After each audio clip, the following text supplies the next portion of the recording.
federal Conservative leader Andrew Scheer will reveal his party's climate change plan tomorrow. Scheer has been under fire for criticizing the Liberals' carbon tax without putting forward a plan of his own. But he did promise to do it before the election, and while we will learn the details of the plan on Wednesday, columnist Brian Lilley has already found out what it is likely to contain. Danielle Smith from Global News Radio 770 CHQR joins us to continue this conversation.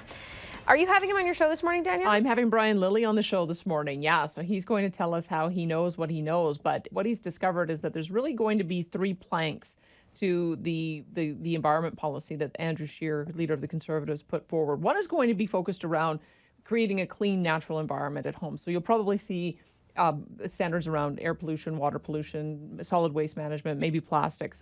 He doesn't deal with that in his column. But what he talks about is central to what everybody has been asking. If we don't have a carbon tax, because Mr. Scheer has argued that we should eliminate it, then what are we going to have instead to reduce greenhouse gas emissions?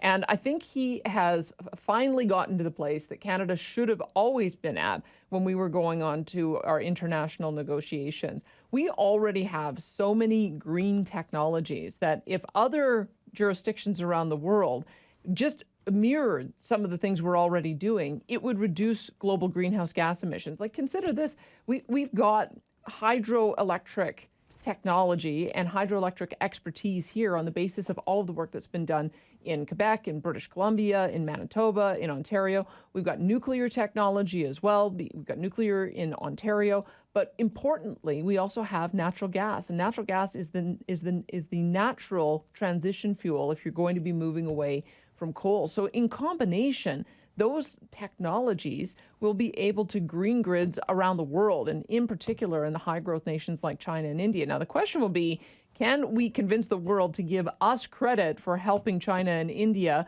reduce their emissions drastically? I think the argument should be made, and I think the answer should be yes, and that's one of the ones he's prepared to put forward. Of course, this climate change plan coming tomorrow comes a day after Liberal Environment Minister Catherine McKenna announced a climate emergency. Well, and this is just it. I mean, you can either declare an emergency and try to convince Canadians that the only solution is to tax them into oblivion, or you can say, hey, this is a problem, but we've got the technology to deal with it. And I think that the Andrew Scheer message about Canadian clean energy, Canadian clean technology is a far more compelling one. If you look at some of the poll results, people take the issue seriously. They want to do something about it, but just slapping a tax on my home heating bill when it's -30 in February is not going to do anything. It's too expensive to try to ask individual homeowners to spend $20,000 or $30,000 to change out to a geothermal system or to try to switch over 100% to electricity. But big companies can make big changes. You can have policies in place that would encourage companies to capture their carbon dioxide and find a useful purpose for it and create a revenue stream out of it. We're already seeing some excellent developments on those technologies.